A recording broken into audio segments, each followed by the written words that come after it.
Friends, today is a beginning for us. Today we are invited on an almost year-long journey with the Synoptic Gospels.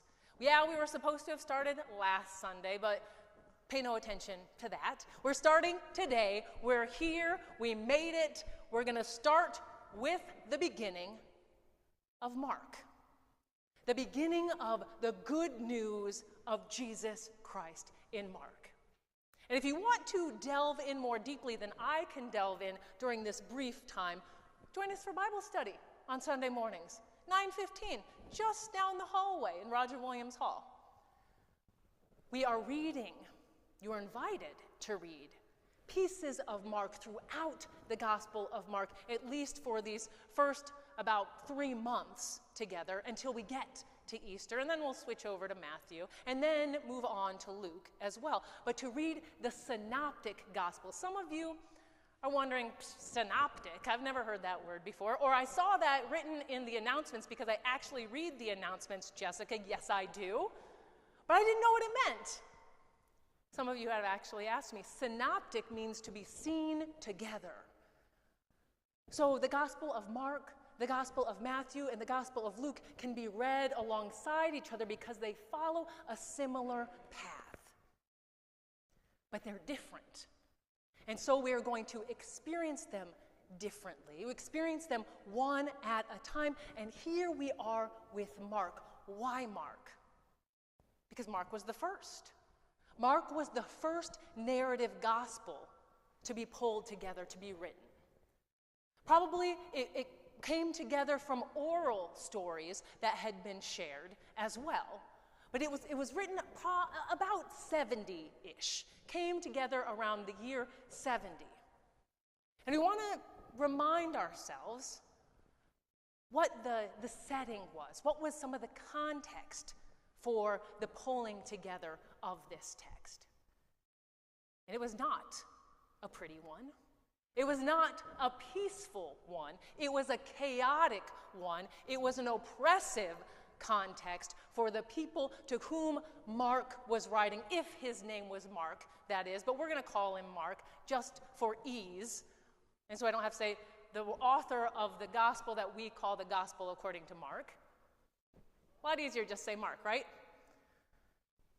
The context was that the temple had just been destroyed. They had just been experiencing war in Judea, Israel, Galilee, this section, this area of the world. Because Rome clamped down on them. Because they had started to push back against Roman authority. And Rome came down hard on them. Again, the temple, the amazing, huge, built-up temple that we'll read about later in Mark, but we're not there yet. But Mark's readers, Mark's audience would have heard this. They would have understood this. They would have known what was going on in their time and place, that the temple had been destroyed, that they were suffering, these folks. They were going through pain. They were experiencing the heel of the boot of the empire. Of the Roman Empire, indeed. And here Mark writes. We get a little bit about John the Baptizer here. We do not get birth narratives. We do not get anything about Jesus as a child. That is fully in Matthew and fully in Luke. Nothing about it in Mark. We pop right in. 1:1. Okay, right after 1:1, that we're there in the wilderness, in the desert, at the Jordan, with John the Baptizer. All right? John the Baptizer baptizing people. Jesus coming to John the Baptizer to be baptized. What's going on here? What's going on here? We ask these questions. What is happening here in Mark? Because, or at least I'm inviting you to ask these questions, consider these questions, so that we might more fully live out our mission. Kim said it. You said it earlier in the worship service today. Our mission is following Jesus, doing justice, building community, right? How do we follow Jesus if we don't know where Jesus was going, what Jesus was about, what he was saying, what his life looked like? How do we follow him? This is why we're here in Mark. And we're here in Mark, and we're here at the Jordan, and we're here with John the Baptizer. Because John, as I've mentioned before, and some of you might remember, was a big deal. John had a huge following. As I shared during Bible study this morning, that John got a lot more airtime from ancient historians than Jesus did, Josephus being one. But to tie him, perhaps, to somebody who was well known, and perhaps to share a little bit about who Jesus was, that Jesus was a part of the John movement, the baptizer movement as well. But Mark wants us to see something here, wants us to experience something here, that Jesus was more. Jesus was greater than. We get that text, that verse that is John's own lips. I am not worthy to even stoop down to help him with his sandals. I can't even do that. We're so far apart. This is Mark's way, clean, tidy, quick, and to the point way of showing that this is the one. This is the guy you're supposed to focus on. This is the one you are to follow, who is moving through that path, creating the way that you are invited to journey.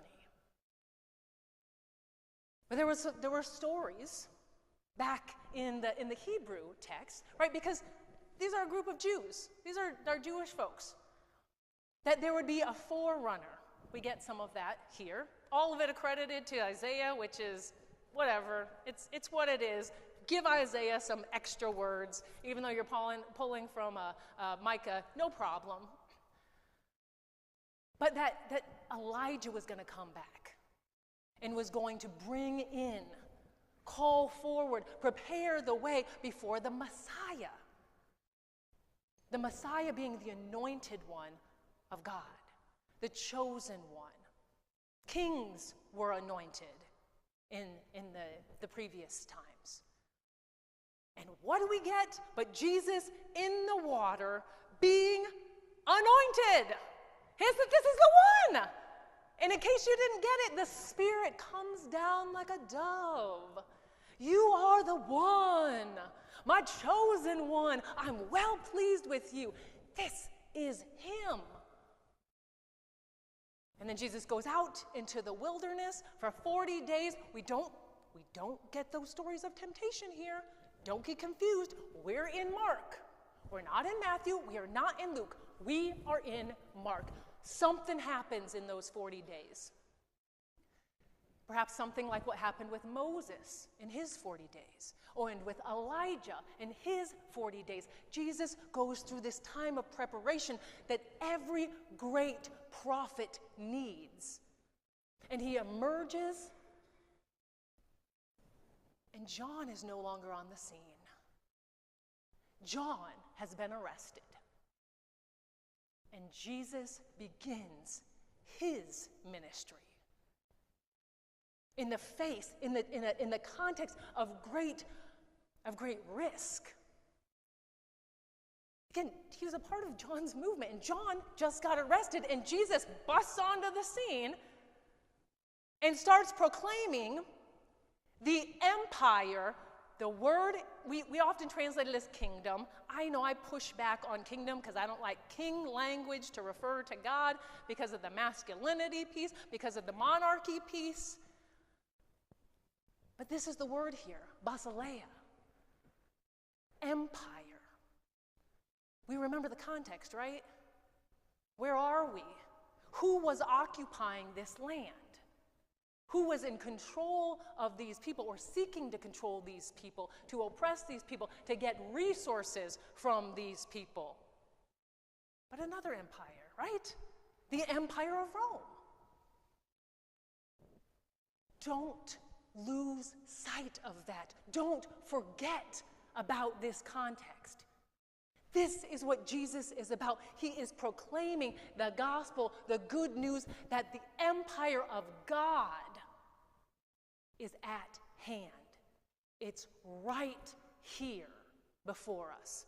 It's not in some distant future yet to come. It's right here before us. So what does that empire look like? Well, Mark doesn't just stop and say, hey, the empire of God looks like da-da-da-da-da. He invites us on a journey, a fast-paced journey. We have read through up to this point, for those of us who have been reading along, you're not too far behind if you haven't been reading along. We have read through the first 6 verses in the 3rd chapter of Mark. And there's been a lot of action. Immediately, John uses that word a lot. You won't see it in all of your translations because, I don't know, they had pity on us, mercy on us, so that we didn't have to keep reading immediately, because Mark puts it in there. Immediately, Jesus starts his ministry, and he's proclaiming through that ministry what the realm of God is, what the empire of God is, as opposed to the empire of Rome. And he's not saying, hey, this is what the empire of Rome is like. He is showing you, he is displaying for his community what the empire of God is, and it is about healing. That's one of the first things that happens there, right? The first piece that happens. There is healing and there is casting out of demons. We were talking this morning in the Bible study about some of how are we to read these stories. Do we read them literally? Well, you can, and you can wrestle with what did that mean? What was leprosy in that time? What did it mean to be possessed by a demon? But understanding and being invited to encounter these words, these stories metaphorically, that there is a deeper meaning, a beyond literal meaning of truth here being expressed. And one of the pieces that I can't help but to consider, given our context, is the casting out of a foreign entity oppressing a human body, casting that out, saying, get out of this body. Could that not be a message to Rome? Get the heck out. You don't belong here. You are making us sick. Maybe. Could Jesus offering healing and on multiple accounts, as people are coming, seeking it, be proclaiming a message that each and all of us deserve healing? He didn't charge a fee, if you noticed. He didn't say, show me your insurance before I offer you treatment. He didn't even complain when these 4 friends tore the roof off of the house that he was in and dropped their friend down, brought their friend down, trusting so deeply that Jesus would receive him. He didn't say, well, how are you going to cover that? Let's exchange insurance or talk with the owner of this house and make sure it happens. No, he simply offered that welcome and that healing and that embrace. He offered forgiveness, indeed, to that one who was paralyzed, before any sort of physical healing is even mentioned in that story. Perhaps that was another note of controversy, because who could forgive? How did you receive forgiveness in this time? You had to go make your offering at the temple. You had to go pay some money. It cost you something, and Jesus offered it for free. You are simply forgiven. You are simply loved. And look at these people. Because of their faith, their trust, you are forgiven. Your sins, any wrongdoing in your life, you have this community here. Praise God. Jesus continues challenging the way, the accepted understandings of his time as we move on to the Sabbath.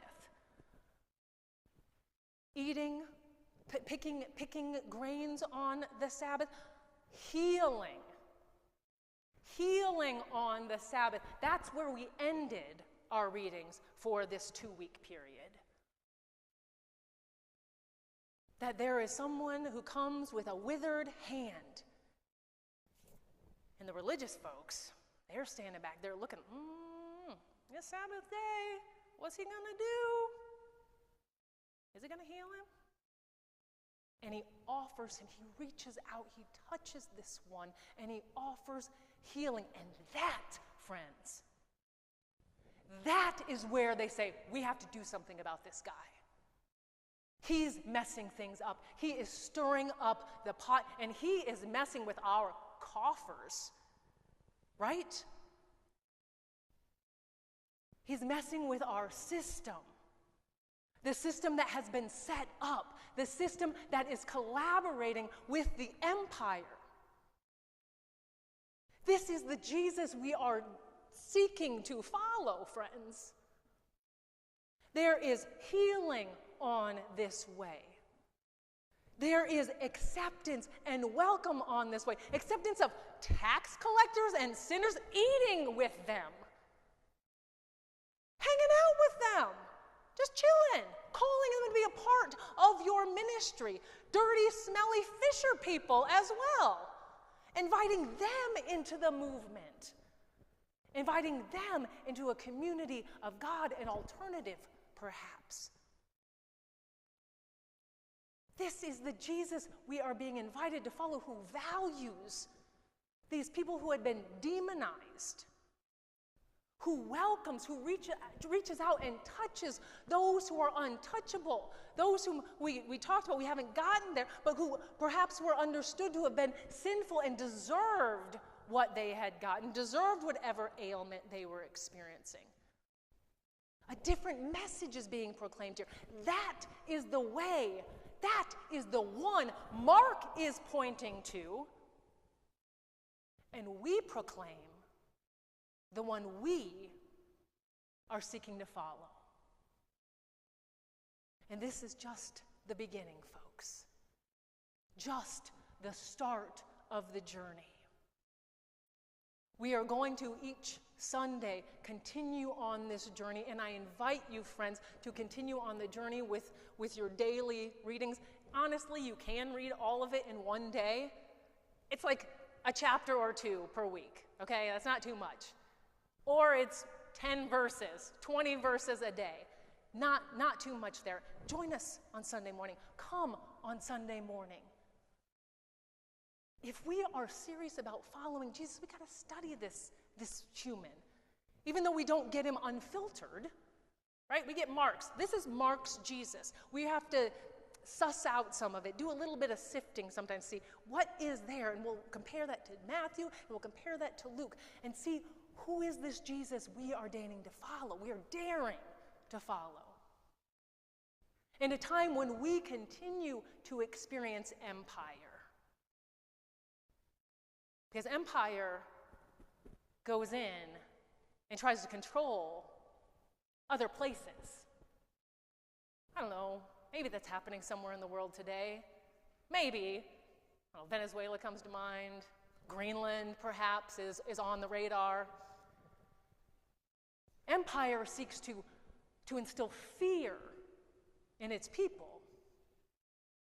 Perhaps that's happening somewhere in our world. Maybe Minneapolis comes to mind. Friends, we are living in a similar era. Empire continues. Empire happened before Jesus' time, and people stood up, and people resisted and pushed back before Jesus, and they're doing it. We are experiencing it. We'll continue on the journey. Don't take my word for it. I'm not going to just say, trust me. Let's read the text. Let's study what's there. Let's engage the context. It was happening during Jesus' time, and we'll continue to explore that. And it happened after, and it continues. That is the way of empire. But we, friends, are called to a different way,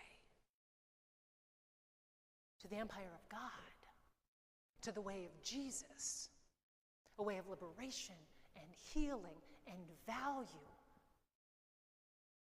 But it doesn't come without controversy.